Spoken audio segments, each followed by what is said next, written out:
मित्रांनो, रेल्वे दुर्घटनेचा एक video social मीडियावरती भरपूर प्रमाणात व्हायरल होत आहे, जो की मित्रांनो बेगुसराय या जिल्ह्यातील बिहार या राज्यातील आहे. मित्रांनो, हा व्यक्ती तुम्ही बघू शकता, ज्याचे नाव आहे अमर कुमार. तर मित्रांनो, अमर कुमार हा शंटिंग पोर्टर होता. म्हणजे त्याचे काम कपलिंग आणि डिकपलिंग करण्याचे होते. तर मित्रांनो, रेल्वेच्या दोन बोगी असतात, त्यांना एकत्रित जोडण्याचे काम यांचे असते. जे रेल्वे स्पेशल इंजिनचे असते, म्हणजे ज्या रेल्वेला एकच इंजिन असतं, अशा रेल्वेचं कपलिंग आणि डिकपलिंग करावे लागतं. तर आपण रेल्वेच्या भरपूर दुर्घटना बघत आहोत आणि त्यापैकी हीच एक दुर्घटनासुद्धा आपल्यासमोर आलेली आहेत. तर थोडक्यामध्ये या घटनेचा आपण आढावा घेऊया. तुम्ही जर रेल्वे बोगी बघितली असेल तर तुम्हाला माहितीच असेल की रेल्वेला मागच्या साईडला कॅमेरा नसतो.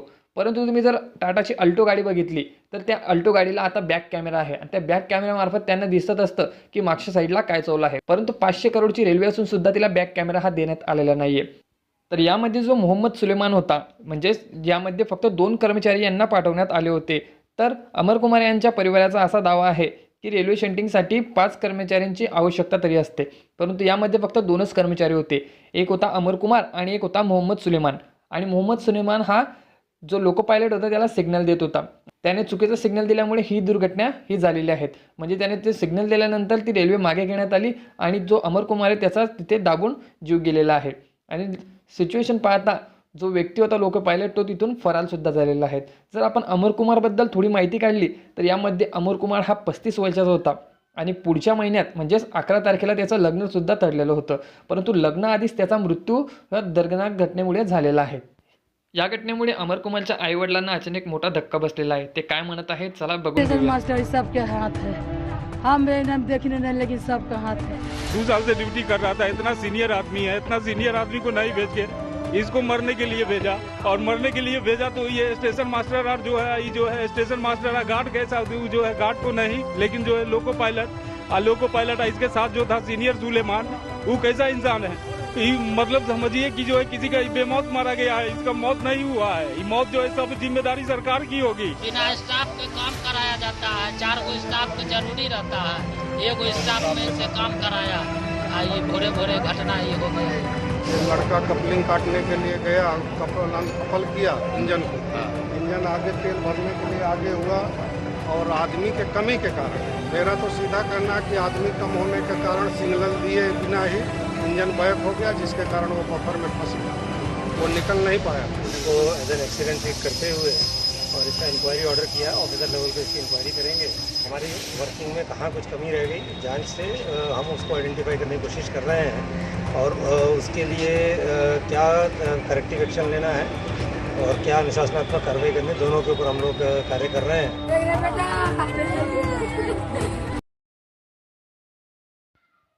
भारतात एकूण 23,000 रेल्वे आहेत, परंतु त्यापैकी 10,000 रेल्वे अशा आहेत ज्यांचं डिकपलिंग आणि कपलिंग करावं लागतं. म्हणजेच ते मशीनने न होता ते मॅन्युअली करावं लागतं, म्हणजेच माणसाच्या हाताने ते करावं लागतं. आणि यासाठी दरवर्षी शंटिंग पोर्टरची भरतीसुद्धा होत असते आणि भरपूर विद्यार्थी यामध्ये फॉर्मसुद्धा भरत असतात. तर आपल्या भारतामध्येच मॅन्युअली का होत असतं? कारण इतर देशांना जर तुम्ही बघितलं, अमेरिका झालं, ब्रिटन झालं किंवा इतर कुठलेही देश तुम्ही बघू शकतात, त्यामध्ये मॅन्युअली ही डिकपलिंग आणि कपलिंगची प्रोसेस नाही आहे. म्हणजे तिथे माणसाद्वारे काम केले जात नाही, तर तिथे ऑटोमॅटिक मशीनद्वारा ही कपलिंग आणि डिकपलिंग केले जाते. यामध्ये शंटिंग पोर्टरची त्यांना आवश्यकता नसते. परंतु भारतातच का? तर भारतामध्ये सुद्धा 13,500 अशा रेल्वे आहेत ज्यांचं कपलिंग आणि डिकपलिंग ऑटोमॅटिक होतं. म्हणजे त्याला मशीनची आवश्यकता असते, ते माणसांची गरज त्यामध्ये भासत नाही. तर 13,500 रेल्वे अशा आहेत ज्यांना 2 इंजिन असतात, म्हणजे पुढे इंजन आणि एक मागच्या साईडला एक इंजन, असे 2 इंजन असतात. त्या रेल्वेंना वेगळे करावं लागत नाही, म्हणजे त्यांना रेल्वे शंटिंगची आवश्यकता नसते.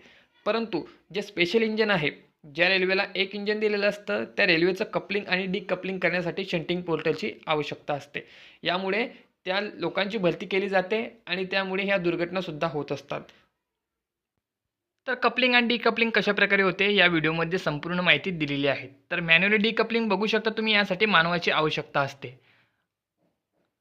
आणि यासोबतच आता तुम्ही ऑटोमॅटिक डिकपलिंगसुद्धा बघू शकतात. यामध्ये डायरेक्ट ऑटोमॅटिक होत असते, म्हणजे त्यासाठी मनुष्याची आवश्यकता नसते, ते मशीन ऑटोमॅटिक पद्धतीने करत असते. तर आपल्या देशामध्ये सुद्धा अशा आधुनिक तंत्रज्ञान आले पाहिजे, ज्यामुळे या दुर्घटना ते थांबल्या गेल्या पाहिजे. कारण भरपूर प्रमाणात दुर्घटना हे वाढलेल्या आहेत.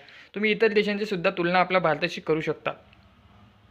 कारण हा व्हिडिओ तुम्ही बघू शकता की यामध्ये डिकपलिंग आणि कपलिंग हे ऑटोमॅटिक पद्धतीने होत असते. हा व्हिडिओ आहे मित्रांनो रूसचा. रूसमध्ये या प्रकारे जी कपलिंग आणि डिकपलिंग आहे ती होत असते.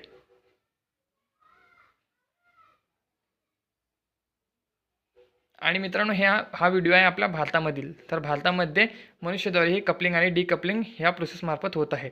तर अशा प्रकारे होते डिकपलिंग आणि कपलिंग. मित्रांनो माहिती कशी वाटली, आवडली असेल व्हिडिओला सबस्क्राईब आणि शेअर करा.